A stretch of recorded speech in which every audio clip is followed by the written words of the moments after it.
Welcome to the Royal Diaries, Unlocking History. My name is Julia. My name is Felicia. We are sisters who love books, history, and talking about them both. We're doing a deep dive into the Royal Diary series. Come with us as we learn about the girls who became women that shaped history. All right, so Elisabeth, the Princess Bride, Austria, Hungary, 1853, written by Barry Denneberg.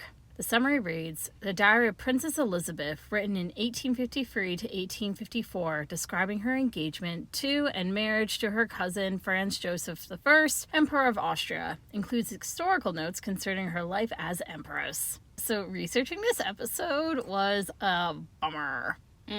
Major bummer. And normally we don't do content warnings because we are a history podcast and it's pretty much assumed that terrible things happen to people. But in this episode, we are going to be talking quite a bit about mental illness, disordered eating, body dysmorphia, suicide, possibly murder. And if that's not something that you want to engage with, that's totally fine. But unfortunately, you can't really go and talk fully about Elisabeth of Austria without going and talking about these topics. Yeah, it's not like tangentially related to her. It's like about her. Exactly. So I was initially going to take a page from You're Wrong About, specifically the Diana series, and go and talk about Sisi with some guiding images. But then I kind of realized that I was less interested in the image of her and more asking about really like how did we get here? And we'll get to what I mean by that shortly. But first, what did you think about the book?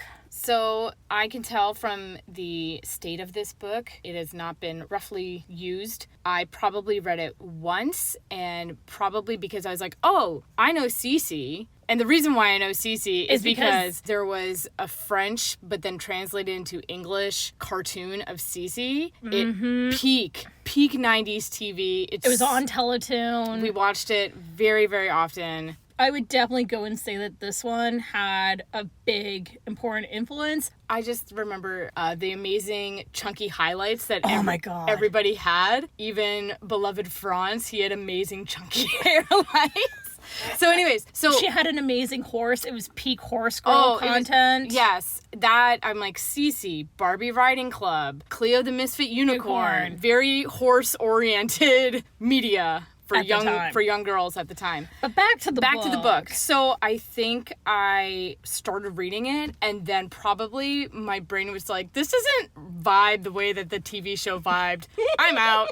So like I genuinely don't remember reading it the first time. Rereading it though, it's a small book, and it's actually a pretty fast read. It's very contained story-wise. It's basically they go away. She thinks it's her older sister who's gonna get hitched to the emperor. He sees her, falls in love, and then next thing you know, she's back at home preparing for their wedding, and then they get married. It's a very contained, almost like short story where I felt like, I could have read more of it because he did a really good job of capturing her personality, and I really felt like I got to know her as a person. Like she's very, very romantic and very dreamy, and I really like too how he took the time to compose original poems. Oh no, those were not... those are actually hers? Yeah, like Sisi was a prolific writer, and she wrote a lot of poetry. Because I know at the end historical note he included like a real poem from her, so I don't know if like in the actual story if he wrote that or if he found something that she wrote, but either way I'm like, that was a nice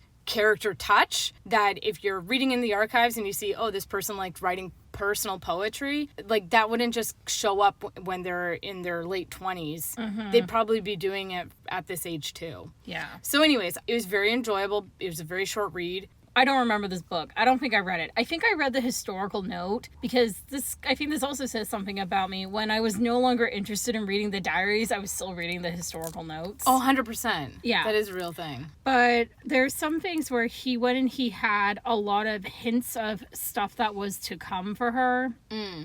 For example, why we have our content warning. Okay, she goes and she makes a promise to herself that she's not going to be smiling because apparently she's getting told that her teeth are bad. And then she says, and I've also made a solemn promise to myself that I will watch every morsel of food that goes into my mouth. I will not eat too much and grow fat as a tub right before everyone's astonished eyes. And it's, yeah. Oh, and then there's, I can see that Franz Joseph is pleased that my teeth are much whiter now thanks to the care I've been taking with them. He was also pleased that I've made such a good impression on everyone. According to him, my charms are being widely praised. I prefer he not mention things like that. I hate thinking about whether or not people approve of me, like I'm an object to be considered for purchase and not flesh and blood like them. Yeah. She writes a letter to the Archduchess Sophie, who is also her aunt and going to be her mother-in-law, and basically like addresses her in a pretty like familial, like congenial way. You know, I'm really looking forward to being your daughter. And then the day was ruined, unfortunately, by the Emperor's most unexpected rebuke that I was entirely too familiar with in the way that I addressed his mother in my most recent letter. He said I must be sure to be more respectful in my choice of salutations and more careful in my tone of voice. He was rather harsh on the outside, and needless to say, I was stunned by this most unanticipated speech. And so Franz Joseph would hate email. Franz Joseph would hate email. Franz Joseph hated a lot of shit, let's be honest. But I mean, his pants are too tight.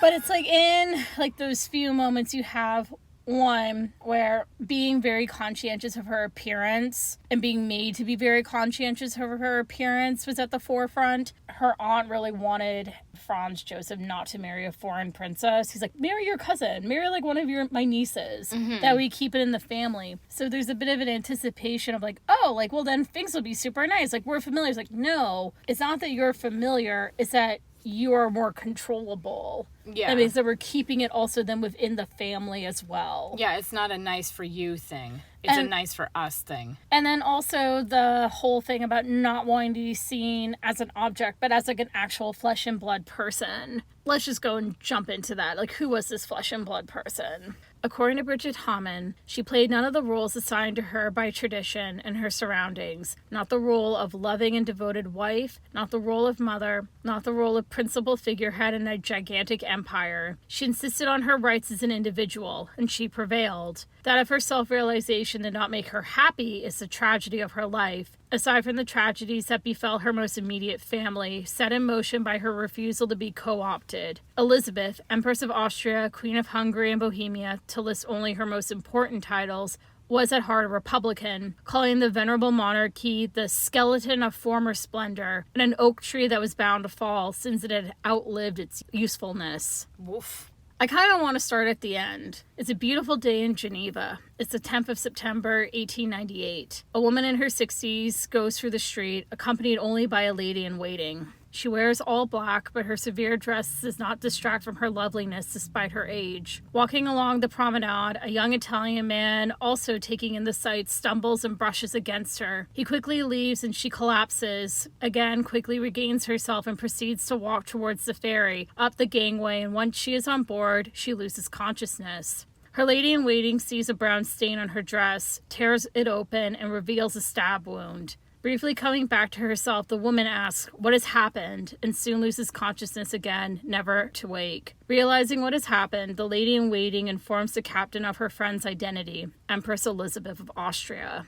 But how did we get here? How did this woman, an empress of one of the largest empires of Europe at the time, die from a stab wound so far from her home? Elizabeth's life is full of questions that, even when answered, still leaves you wanting. But to somehow paint a portrait of who this woman was and why she died the way that she did and where she did, we really need to go and now loop back to the beginning. So before she was Empress, she was Elisabeth, Duchess in Bavaria, born on the 24th of December, 1837, to Maximilian, Duke in Bavaria, and Ludovica, daughter of Maximilian Joseph I, who was King of Bavaria. If you're having this thing about what's the difference between an in and an of, so King of Bavaria rules over it, Duke in, not actually in power, minor nobility. It was just sort of like a courtesy title that was given to immediate family. She was the fourth of 10 children, although one brother died in infancy and another brother was stillborn, and her family life was quite atypical of the time. She'd grown up a child of nature, among 7 high-spirited brothers and sisters, far from all the pressures of court life. She excelled at horseback riding, swimming, fishing, mountain climbing. She loved her home, especially the Bavarian hills and Lake Starnberg, on whose shore stood the small castle of Possenhofen, the family's summer residence. Elizabeth spoke Bavarian dialect, and her playmates were the children of the local peasantry. Her upbringing and manners left a good deal to be desired. Like her father and her brothers and sisters, she set little store by ceremony and protocol, which did not matter much at the Munich court. Since the ducal branch of the Wittelsbachs had no official function at court in any case, the family could afford to indulge in a colorful private life. That is actually the dream. You have the title, you have the money, but you just get to do whatever you want at your lovely country house. For example, like her father, Max was a man who traveled widely and he read a vast amount. His library comprised of about 27,000 volumes, with history being the dominant subject. He enjoyed a wholly unaristocratic education. For 7 years, he attended an academy in Munich so that his schooling took place in the company of young men of his own age and not alone with a private tutor, which was customary among the aristocracy at the time. He then took courses at the University of Munich, especially in history and natural history and philosophy. For the rest of his life, Max remained true to the predilection of his student days. He cared nothing at all for the conventional decorum, surrounding himself instead of a group of middle-class scholars and artists. His famous Ostrunde, or round table. Max's companions were given the considerable drinking, versifying, singing, composing, but they also enjoyed deep intellectual discussions. Her mother, Ludovica, was different from her husband. She was one of 13 children, and she was a product of wife number 2.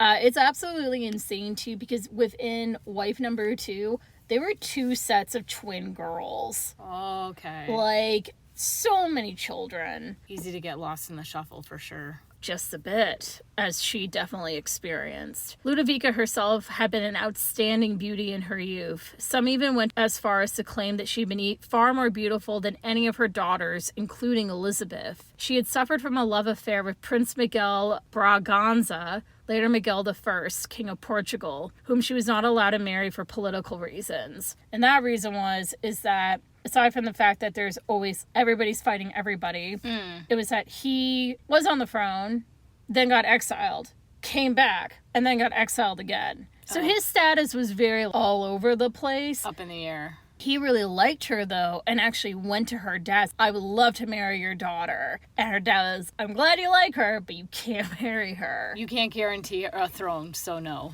Yeah, and that it was the family that ultimately went and chose her marriage to her cousin. Max was also her cousin. And he told her... Too many cousins marrying here. Yeah. He told her frankly that he did not love her and was marrying her merely because he was afraid of his forceful grandfather. Okay, that's great. He had been hopelessly in love with a non-aristocratic woman whom he was forbidden to marry for reasons of rank.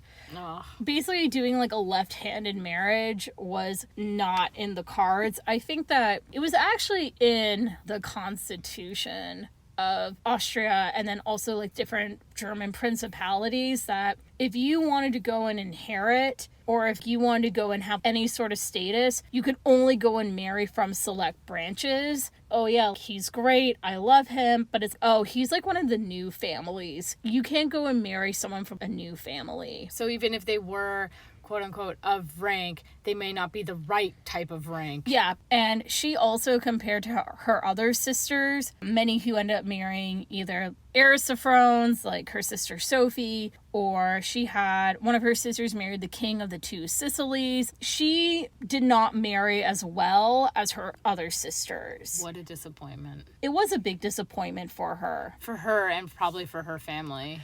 The combination of, one, they had 13 children, but the bulk of them are daughters. Oh yeah, you gotta marry them off. Yeah. Exactly. And because another thing too is that she had another sister. She passed away and she initially was supposed to go and marry Max. Oh. And then they were like, well, we still want to go and have that connection within the family. So Ludovica just shoved one over. It's basically like how Marie Antoinette wasn't supposed to go and be Queen of France, but enough sisters died in the way. Back to Ludovica and Max. Their marriage was decidedly unhappy, and only gradually did she learn to tolerate her husband's restlessness and his many affairs. She mostly just spent time with her growing brood of children. Much later, after she was widowed, she told her grandchildren that starting with their golden wedding anniversary, Max had been good to her. 50 bitter years had preceded that day. Elisabeth had grown up hearing her mother's complaints about the unhappy marriage, and she often heard Ludovica's bitter statement, "When one is married, one feels so abandoned." That won't color and poison your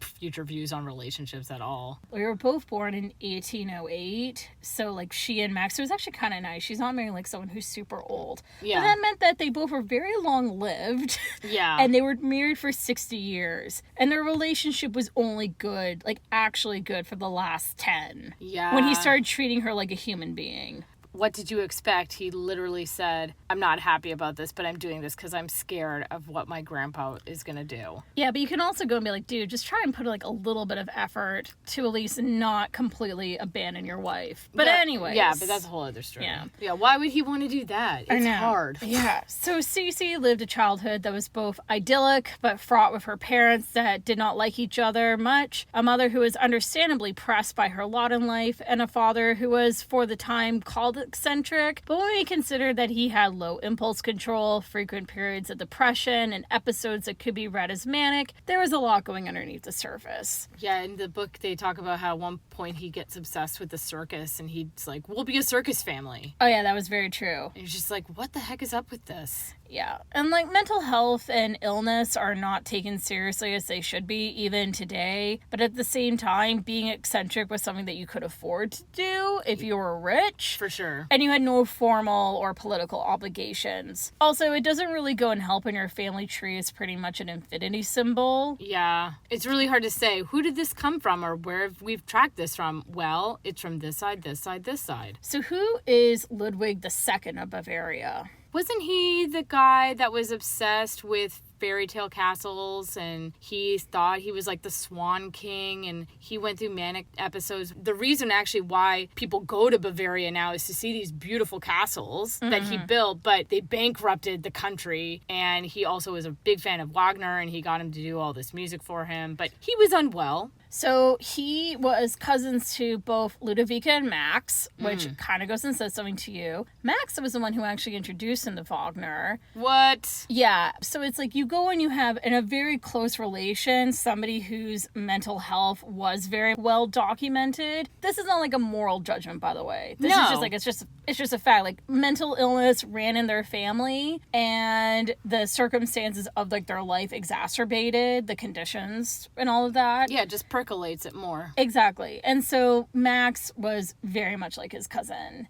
And Sisi grew up in a household where you have a very upset, depressed, and very bitter mother, and then you have a father who has untreated illness. It was a very like tumultuous place to go and live, but at the same time, she also had more than so many other people, not just because of her money, but she had no obligations. Well, that, and then also because they're in the countryside, there's freedom. She has places to go and things to do, other people to interact with. So it's not like she's trapped in a difficult home life with no other potential outlets. And she has her siblings there too, and like you said, the country children as well. So it's a different story. Well, and also, most importantly, is that her parents loved her and loved her siblings. They may not have had a good marriage, but they both really did give a crap about their kids. Yeah, they weren't neglectful. Exactly. Sisi's childhood came to an abrupt halt when she was brought along with her mother and eldest sister Hélène to meet Franz Joseph, the Austrian emperor, with hopes that he and Hélène would become engaged. At the time, Sisi was a shy young thing, only just past childhood, a long way from being fully developed. She was remarkably slender, with long dark blonde braids and light brown eyes with a melancholy cast. She was only 15, inexperienced, with more interest in skipping her lessons and going riding. And why not? While there were hopes that Sisi would eventually make a marriage, she was not expected to ever be considered by the young emperor. So why would we bring her then? Well, actually, there is a reason, but we'll get to that in a moment. Okay. Because who was her future groom? He was. Wait for it. Franz Joseph I, by the grace of God, Emperor of Austria, King of Hungary and Bohemia, King of Lombardy and Venice, of Dalmatia, Croatia, Slavonia, Galatia, Lodomeria, and Illyria, King of Jerusalem, etc., Archduke of Austria, Grand Duke of Tuscany and Krakow, Duke of Lorraine, of Salzburg, Styria, Carinthia, Carniola, Bukovina, Grand Duke of Transylvania, Margrave of Moravia, Duke of Upper and Lower Silesia, Silesia, of Modena, Parma, Piacenza, Guastalla, of Auch and Zator, of Teschen, Friuli, Ragusa, and Zara, Count with princely rank of Habsburg and Tyrol, of Khyber, Gorizia, Gradishka, Prince of Trent and Bressanone, Margrave of Upper and Lower Lusatia, and in Istra, Count of the Honems, Felderkirk, Bagernez, Sonnenberg, etc., Lord of Treese, of Kataro, and in the Vajdic Mark, Grand of Voldevod, of the Voldevodship of Serbia, etc., etc. Did they read that off every single time he showed up to dinner? Quite often, yeah. Son of a... My soup's cold by the time they read all that bullshit. Yeah. And how did he become all of that bullshit? Yeah, for real. You know what? This is also why he hates email. Because exactly. His email signature is the terms and conditions. Exactly. Oh, man. In 1848, the year of the Revolution, the Hungarian Revolution, the 18-year-old Franz Joseph ascended to the throne after his feeble-minded uncle, Emperor Ferdinand I, abdicated and his father, the weak-willed Archduke Franz Karl, renounced the succession. After the pitiful figure cut by his predecessor, the young emperor very quickly won popular favor. Franz Joseph was an absolute monarch. He was commander-in-chief, and he governed without parliament or constitution, even without a prime minister. Whoa. His ministers were no more than advisors to their ruler, who alone was responsible for policy. That's like so much pressure. Yeah, but his mom, Sophie, was at least smart. She realized, like, my husband would be a terrible monarch. She saw the opportunity. Writing on the wall. And so she's like, Franz Joseph is going to go and be emperor. So she poured everything into him to make him prepared and tell him, like, you're going to be emperor, you're going to have this power, you're going to be this, you're going to be that. So he was very dependent then on his mother. So real power behind the throne. She actually was known as, like, the hidden empress. That's a really good title for a historical fiction novel. It would be. I actually would read a book about her life, even though, like, she was not my favorite person. I would not want to go and having a meal with this woman. No. But she would probably go and annihilate Margaret Thatcher if they ever had to argue. I would like to see. Exactly. So in 1853, Austria was the largest state in Europe, with the exception of Russia. It stretched as far north as Poland, as far south as Montenegro, east towards Ukraine and Romania, and its western border extended into northern Italy and contemporary Switzerland. Oof. That is not including, too, all the smaller nations, city-states, provinces, all the et ceteras that were included within its borders. Yeah, like Jerusalem. What? Yeah. It had roughly 40 million inhabitants, with a standing army of over 600,000 soldiers. The multi-ethnic state consisted of 8.5 million Germans, 16 million Slavs,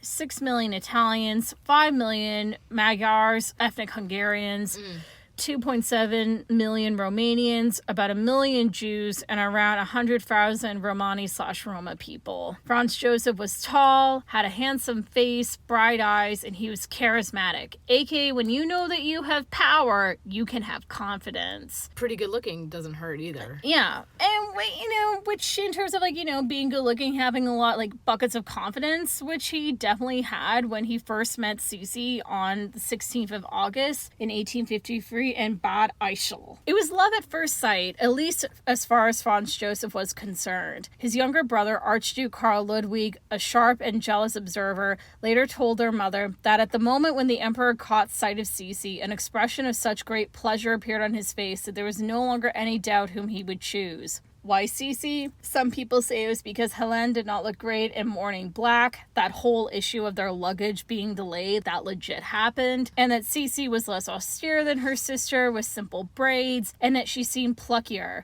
Regardless of his reasons, Franz Joseph was in love. Ugh. Just imagining him like a homing beacon, like target acquired. Exactly. Beep, beep, beep, beep. When discussing with his mother, he remarked, "Oh, but how sweet Sisi is. She is as fresh as a budding almond, and what a magnificent crown of hair frames her face. What soft and lovely eyes she has, and lips like strawberries." His mother noted, "Don't you think Hélène is clever, and that she has a beautiful, slender figure? Hello, we're paying attention to the assignment." Yeah. And basically, she was also trying to tell him, like, to not go and act rashly. She is a child. Yeah. And he replied, well, yes, a little grave and quiet, certainly pleasant and nice. Yes, but Sisi, such loveliness, such exuberance, like a little girl's, yet so sweet. What do you mean, like a little girl's? That's an actual quote! It is a little girl's, you pervo. And here's another thing, too, though, as well, that makes this even worse. No. It's not just Helene who was thwarted out of a marriage, but Carl Ludwig. Aw, Carl. He was the blonde in the TV show. I remember. He was cute. He was. Franz Joseph's younger... Franz was such a dipshit in that show. He was a dipshit, and he's a dipshit IRL, too. Okay, well, they got that part right. Yeah, exactly. Carl Ludwig and Sisi had corresponded for years. They shared gifts, even simple rings. And he was clearly in love with her. Aww. And she, while still sad about her ill-fated love, the mysterious Count Richard S...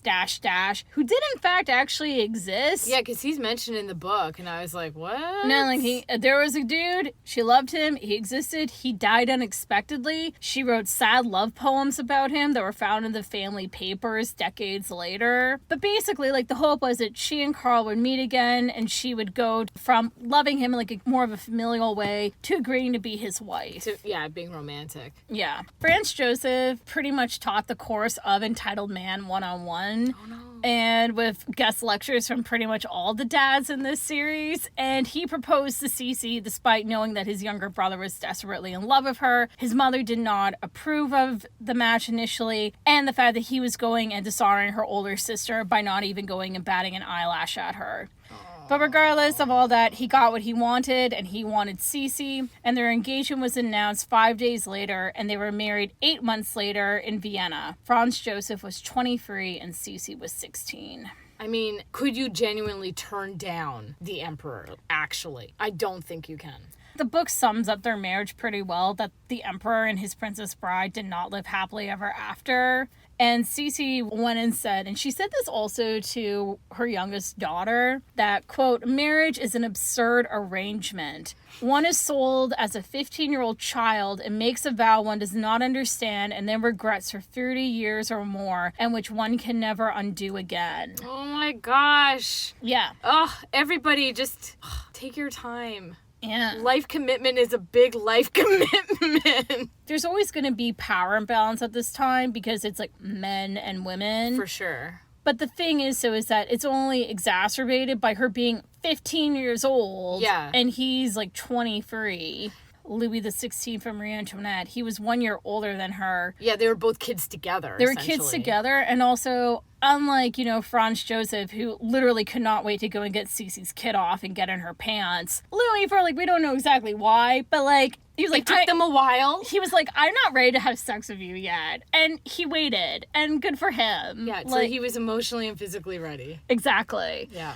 As you could tell, everything went to shit very quickly. Aww. And I think that if we think that Marie Antoinette had a hard time adjusting to court life, Sisi had it worse. Because think about it. She basically went from living in an artist colony to a corporate office, and she was suddenly one of the main spokespeople for the brand. Oh, God. Yeah. It's not even just protocol that she had to go and send away all her maids and all the people. She's in an unfamiliar space, all of that. What makes it pretty egregious is that it got to the point where she developed severe anxiety and she couldn't even go downstairs unaccompanied. She was that anxious. She was having panic attacks all the time. Probably because, she did anything and she's probably getting criticized about not doing it right. In the book, they go and they list up the clothes that she has and everything, and she thinks it's way too much and, she's not into it. Oh, yeah, and you can't wear your shoes more than once. You basically have to wear them once and then throw them away. And she's like, this is bullshit. Well, so she shows up there with her very loving, handmade stuff. And everyone's so out of fashion, so dowdy. What are you doing? But they stole it from her. But anyways, on top of all of that, Franz Joseph got her pregnant immediately after their marriage. And 10 months later, she gave birth to a daughter. Archduchess Sophie, her mother-in-law, immediately took the baby away from Sisi, believing her to be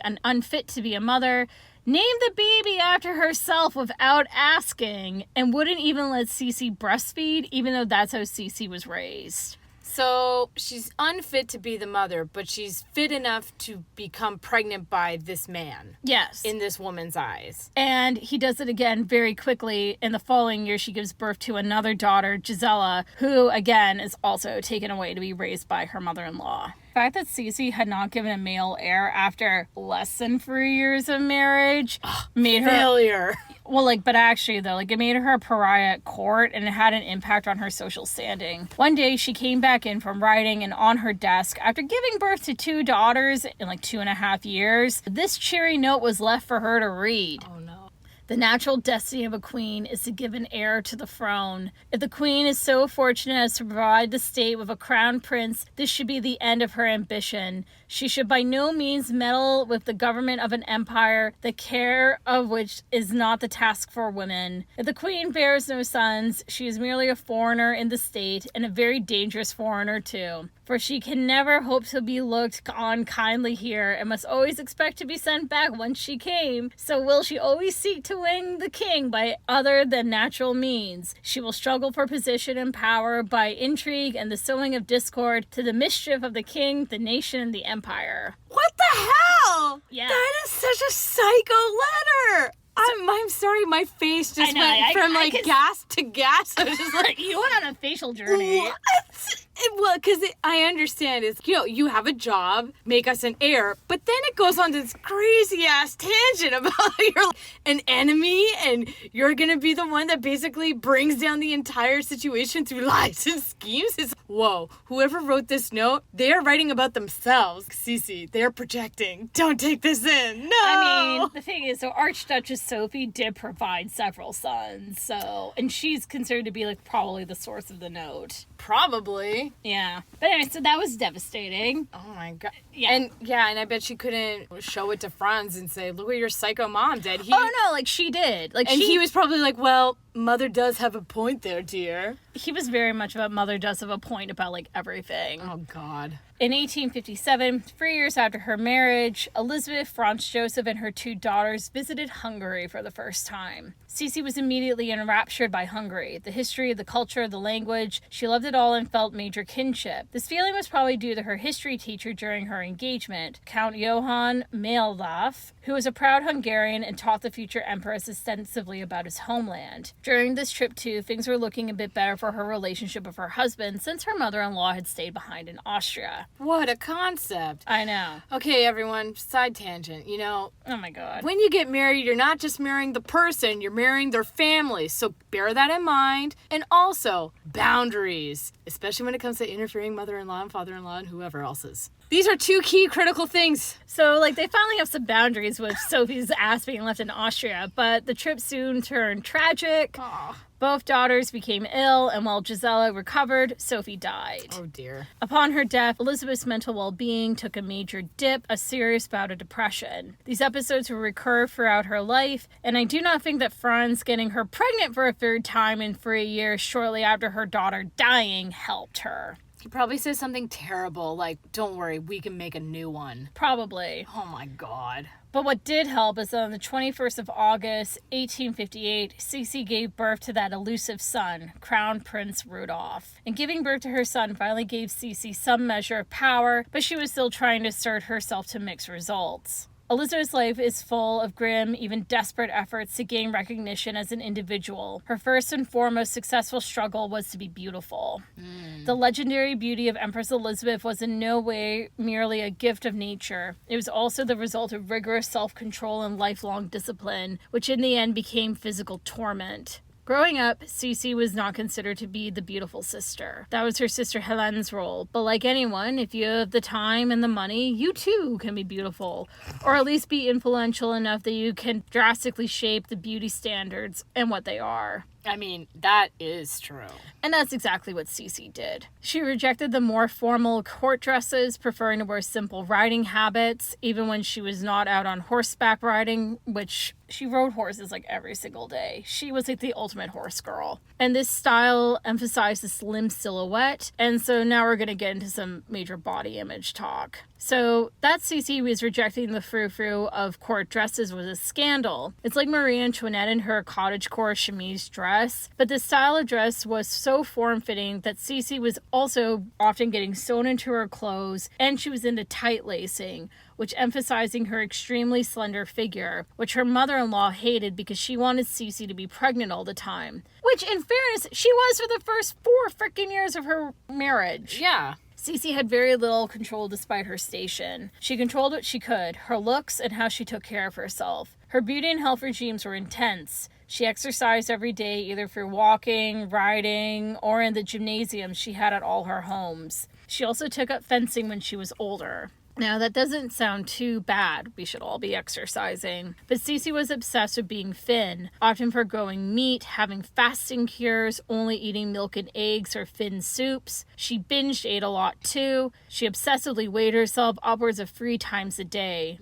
Her extreme diet and exercise left her with a waist that, on average, measured 19 inches around, and near the end of her life, she was under 100 pounds, despite being 5'8". Oh my God. And I'm talking about this stuff because, like, we still see these issues today. I mean, go on, like, your Instagram feed, go keto, wear shaper all the time, have a full face of makeup, you need to look a certain way to be beautiful, etc. And if you do not conform to certain beauty trends, you're ugly, you're slovenly, you don't care about yourself, you're not actually a woman, or you're this, or you're that. Beauty is not a neutral practice, and you never do it for yourself, but you do it in response to the values placed upon you within your environment. For Sisi, being beautiful was her currency, while she had not provided a male heir for the throne, and when she did, it became a way of just continuing to have control in her life. During this period after her son's birth, she began to have even more depressive and anxious episodes, to the point that her doctor recommended that she basically go to the spa for a cure. Whether the illness was due to a venereal disease or if it was psychosomatic, we can't be sure, but we do know that she was gone for 2 years, and when she did come home, she started to have episodes again. She would have panic attacks, she would have migraines, she vomited. So she used this as a reason to leave again and to basically avoid her husband. After the birth of Crown Prince Rudolph, it's well known that she withdrew from him sexually and physically. He was really into her. But she was not feeling it at all. Maybe, like, not at all. It's hard to return that same level of affection when you feel like you're just an object or a possession. Yeah, and he did treat her like a possession, and she had no control over her body, too, while getting pregnant. She did not like being pregnant. She thought that it sapped the beauty out of you, and beauty was your only currency. Yeah, that's a whole thing. Pregnancy is really freaking hard. Yeah. Going and getting pregnant 3 times in 4 years does a number on your body. 100%. I mean, there's a reason why back in the day they would go into, like, you can't get pregnant anymore, like, eating your body away. Like, yeah, you're losing teeth. You have a calcium deficiency because of having so many children. And in such quick succession, because you're not supposed to go and have sex 2 months after giving birth. And bare minimum. And she was basically pregnant back to back to back. Like, it's terrible. She had no recovery time.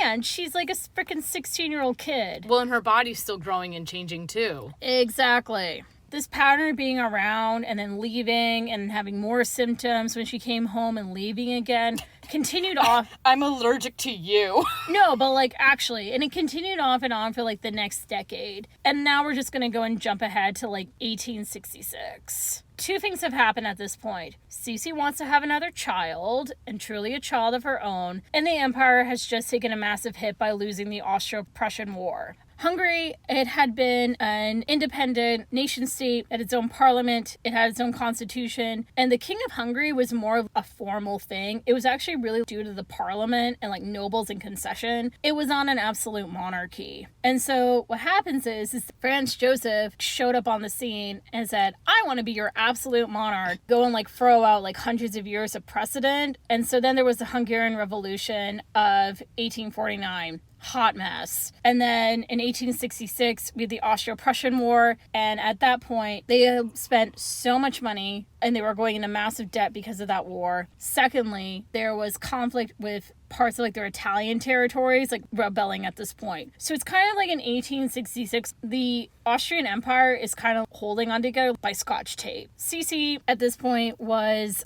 involved in shaping Austrian policy towards Hungary. She was, we need to go and give some concessions to them, otherwise this is going to go and fall apart. At this point too, she had also become very close with Count Giulia Andrassy, who was a Hungarian statesman, a revolutionary, and he was also a Hungarian nationalist. And whether or not they were more than friends, we don't know, but personally I say, like, get it, sis. She actually made a suggestion to Franz Joseph that Andrassy be made the premier of Hungary and that Franz Joseph would compromise, if not for her sake, then for Rudolph's sake. She actually wrote to Franz Joseph this note at one point saying, I just had an interview with Andrassy. He set forth his views clearly and plainly. I quite understood them and arrived at the conclusion that if you would trust him, and trust him entirely, we might still be saved, not only Hungary, but the monarchy too. I can assure you that you are not dealing with a man desirous of playing a part of at any price or striving for a position. On the contrary, he is risking his present position, which is a fine one. But approaching shipwreck, he too is prepared to do all in his power to save it. What he possesses, his understanding and influence in the country, he will lay at your feet. For the last time, I beg of you in Rudolph's name not to lose this at the last moment. If you say no, if at the last moment you are no longer willing to listen to disinterested counsels, then you will be relieved forever from my future. And nothing will remain to me but the consciousness that whatever may happen, I shall be able to say honestly to Rudolph one day, I did everything in my power. Your misfortunes are not on my conscience.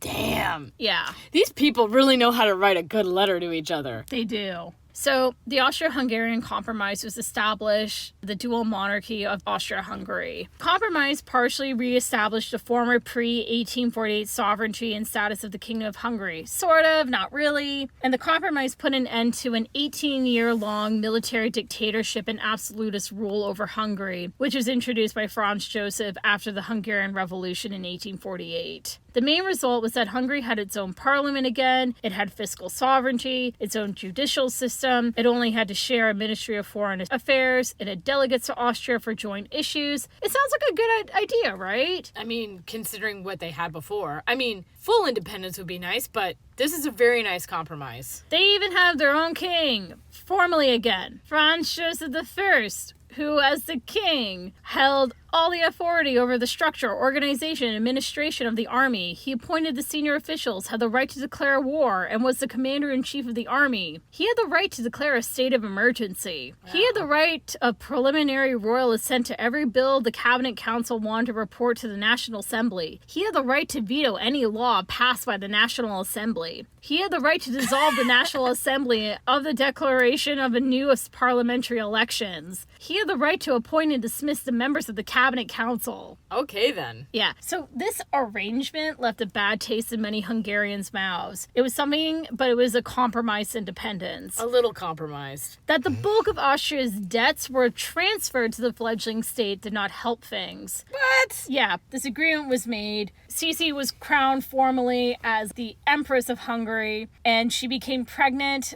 again and then spent the bulk of the following year in Hungary, giving birth to her daughter Marie Valerie in Budapest in 1868. Even with her daughter, who she smothered and indulged, Sisi was unhappy and continued to be distant to her husband and her children. She still traveled extensively, and she was just not present in her life.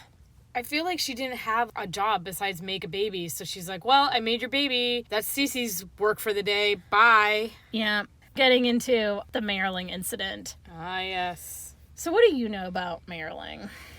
So, 2 movies were released roughly around the same time. Oh, Jesus Christ above. One was The Prestige, and one was The Illusionist. They basically felt like they were the same movie, magic in the 1800s, but one had Hugh Jackman and Christian Bale. The other one had Edward Norton. At the time, I woefully made a mistake. I believed that 2 were as good as the 1. Incorrect. Julia will like to interrupt probably now to say how she's been an Edward Norton stan since day 1. Yes. I did not become an Edward Norton believer, true head, until a couple minutes after I saw The Prestige and realized what a colossal mistake this was. Instead, I saw The Illusionist and thought, my God, what a masterpiece. Essentially, but back to the Marilyn incident. Yeah. The Marilyn incident is fictitiously alluded to in The Illusionist. Yes. Because you have the power-hungry crown prince who... Played by Rufus Sewell, who's a complete snack as well. And Jessica Biel actually does not destroy the entire movie despite people poo-pooing on her. People shit on Jessica Biel unnecessarily. It's not her fault that she's married to Justin Timberlake. Instead, direct that hate to Justin, where it belongs. Exactly. Anyways, so the Marilyn incident is sort of alluded to in that movie where you get the crown prince and he has the mistress and there's a murder and he's accused and blah, blah, blah, blah. But all this stuff happens. So that's pretty much it. Okay. Anyway, back to the Marilyn incident. There are a couple things we need to just address before all this. Crown Prince Rudolph had a lot of issues, and I have a lot of very conflicting feelings about him as a person. I mean, I can understand why he might have a couple issues. Yeah, and it's very clear that we're going to see how everything went from already terrible to cosmically worse. Let's go and unpack how Crown Prince Rudolph makes me both want to vomit and die, but also it demonstrates the importance of therapy and being a bit more understanding. So, on the 10th of May, 1881, Rudolph married Princess Stephanie of Belgium, a daughter of King Leopold II of Belgium.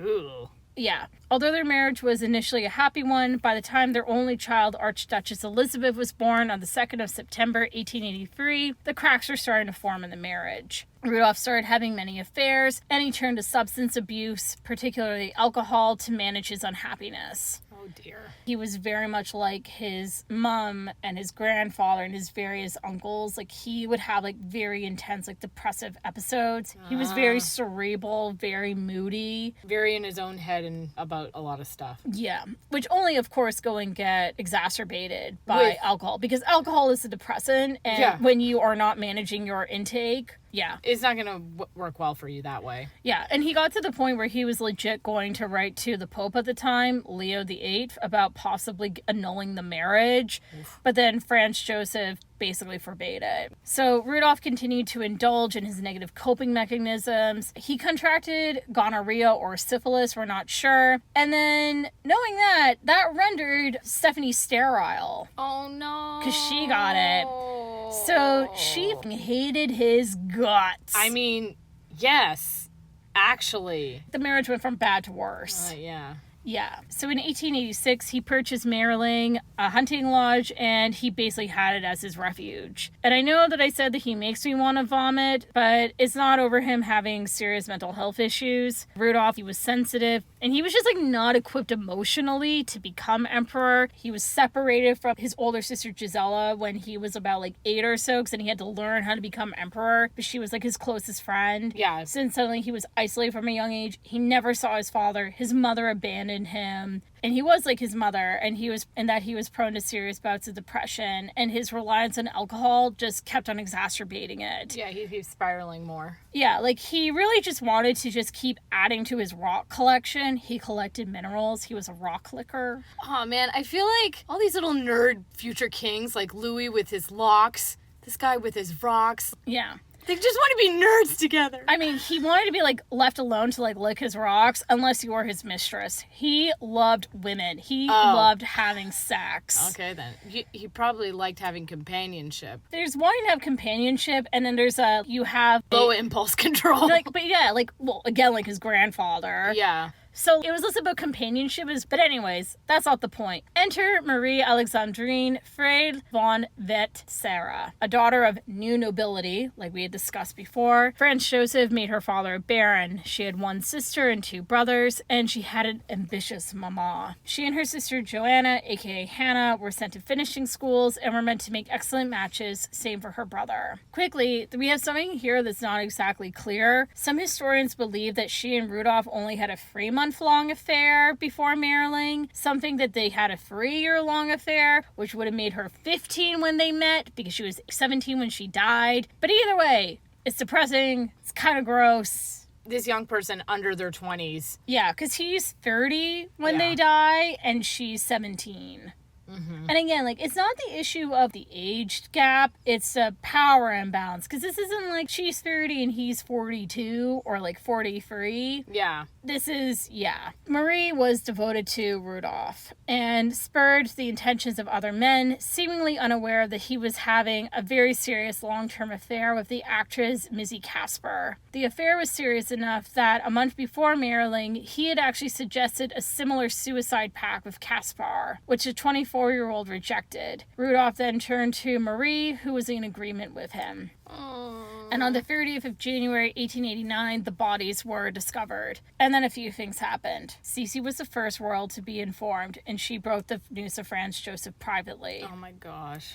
The official story was announced at noon that the crown prince had had a heart attack, but the imperial court and the royal family thought that Marie had poisoned/murdered him. Two parallel stories going on, both were not true. The heart attack cover-up was quickly dropped once the Austrian and foreign press showed up and learned that Rudolph's mistress was implicated in his death and that he had decidedly not died of a heart attack. It was then announced that the crown prince had first shot the baroness in a suicide pact and then sat by her body for several hours before shooting himself. Apparently, Rudolph and Franz Joseph had had a violent argument, with Franz Joseph demanding that his son end the affair, but who really knows how true that is? And their deaths were then framed as a tragic result of the desperate decision made by thwarted lovers taken, while the balance of the Archduke's mind was disturbed. The police closed their investigation with surprising haste and apparent response to the Emperor's wishes. Basically, cover it up. Well, or just spin it as like a star-crossed lovers, Romeo and Juliet type of bullhinky. Yeah. And Franz Joseph then pleaded with the Pope to allow his son a Christian burial in the imperial crypt, because you can't get buried in a Christian grave if you committed suicide, especially if you committed murder, and he had done both, apparently. And Franz Joseph, of course, got the dispensation. Of course. Marie, however, had the indignity of being buried in secret, and even her own mother was not allowed to see her daughter's body. And then, don't go and read up about what happens to her body, too. Like, she gets dug up a few times because people are trying to figure out what actually happened to her. Oh, my gosh. Yeah, what exactly happened. Like, all the police documents, all the documents regarding the investigation were not placed in official archives. Yeah. And what exactly... the Vatican has copies of them. Probably. What exactly happened at Maryland is still a mystery, although Marie's personal papers, including a note to her mother apologizing, and that very much reads like a suicide note, points to the suicide pact being actually what happened. Oh, okay. Was she pregnant and she had a botched abortion, and then like he killed himself because he was sad about it? Did she poison herself? Like, what actually happened? No, I think he probably was just told her, like, this will be uber romantic, Bonnie and Clyde style, live together, die together, let's do this, babe. Well, also, like, when you're 17 years old, and this is the thing, like, no disrespect to any of the teenagers listening, but I mean, I knew this as a teenager, and you realize it too, that everything feels way more intense. Because everything feels more intense. But just because you're really into this guy who you've been with for maybe 3 months, maybe 3 years, and he's not going to leave his wife. He's been sleeping with other people behind your back. Your life's bigger than this. Exactly. In the end, though, we don't know exactly how she died, and that does make something sketchy. And yeah, I personally think that regardless of what happened, that a 17-year-old died under the impression that her lover loved her more than he actually did, or at least like within his capacity, which was pretty limited, and that a 30-year-old man, he never actually got the support that he needed for his issues. That, and I feel like there's this whole thing of these heirs to be, their only job is waiting for their parent, usually their dad, to die. What do they do with their lives while they're waiting for the death to come? So how do you think Sisi handled this event? Probably not very well, considering that even getting him born was such an issue. Empress, she built Archelion and Corfu in Greece as a main refuge, but even that place could not help. And at a certain point, though, she pretty much just gave up. She traveled, she dieted, she binge ate, and she was depressed. That her only son was dead and the clean line of succession was all over the place after she emotionally and physically suffered so much for there to be a son. That's a major blow. That her parents, Helen, her sister, and Adrasi, her close friend, all died around this time too, did not help. What? How did they all just, like, old age or just... Yeah, her parents were, like, old. Yeah. And her sister wasn't, like, super old. She had lived, like, a decent-sized long life. And Adrasi also just, like, died. Very short period of time. A lot of loss for her to handle all at once. Exactly.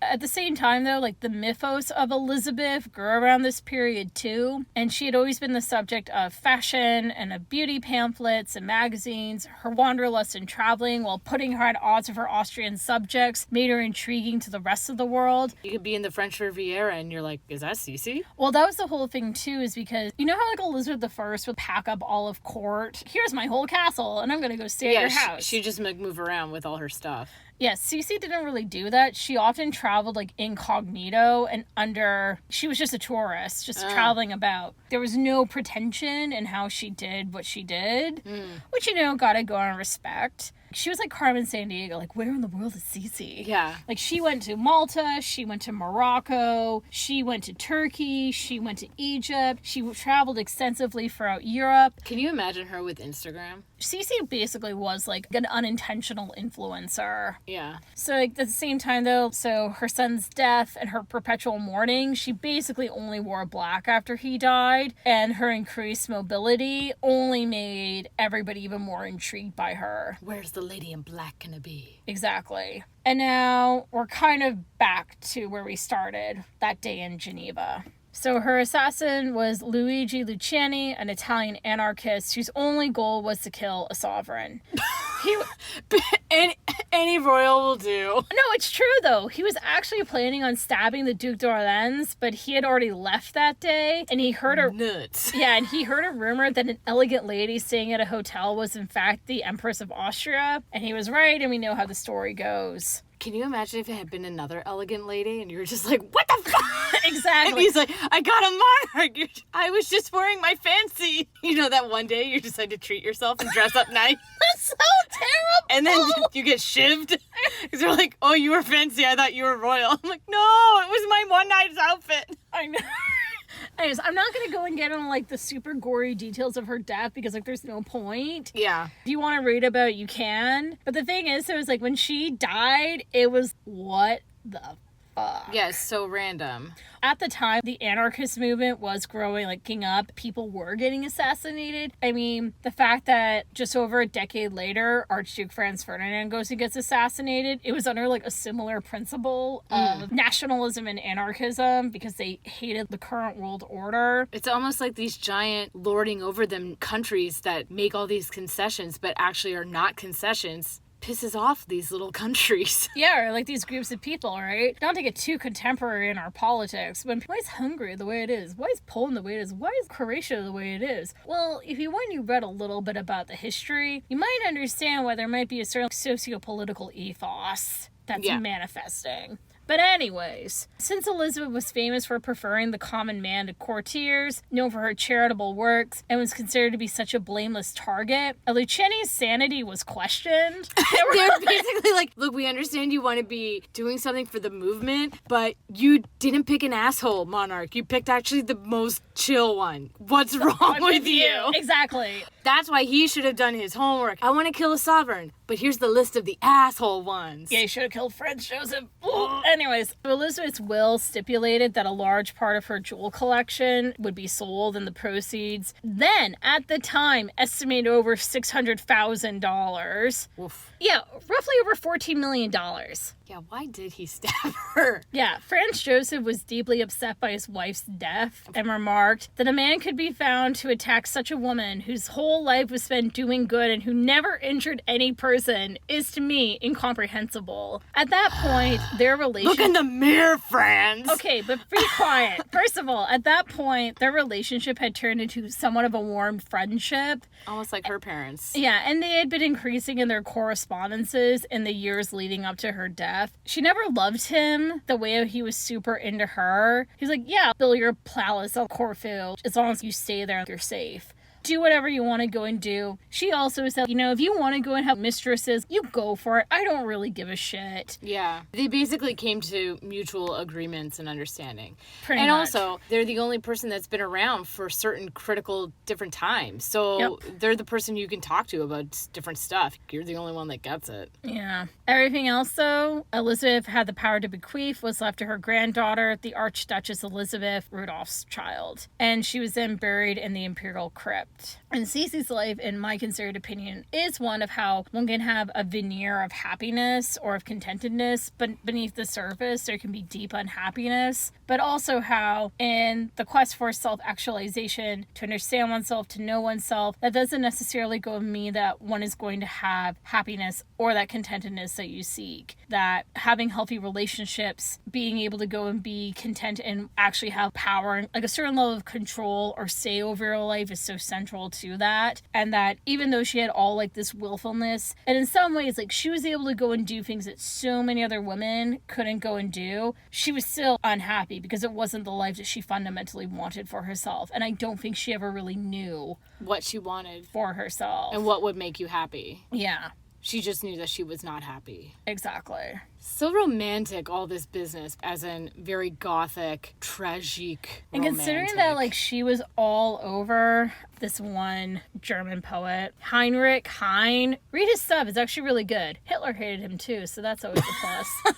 That's just the thing, like, with her life, right? It's so depressing. You and I had talked what was up with this woman, like, why was everybody obsessed with her? Mm-hmm. And it was because, like, she was that capital R romantic. She was viewed as also lowercase romantic, at least on, like, the outset. She was also super beautiful. She was influential in terms of fashion, but she also had a lot of tragedy in her life that made for an intriguing story. Yeah, and it's definitely one of those stories that people keep coming back to again and again. I mean, for God's sake, when they have a German language opera commission about her life, because that musical when it premiered, and it's all basically about Sisi and her relationship with the personification of death. Whoa. It sounds weird, but it's great. That musical debuted in late 80s, early 90s, and it's now officially like the best-selling German language musical of all time. Yeah, or it's like those Sisi movies. Those Sisi movies from the 50s, how they get played in Europe, different stations, like around Christmas time. It's like their Sound of Music, essentially.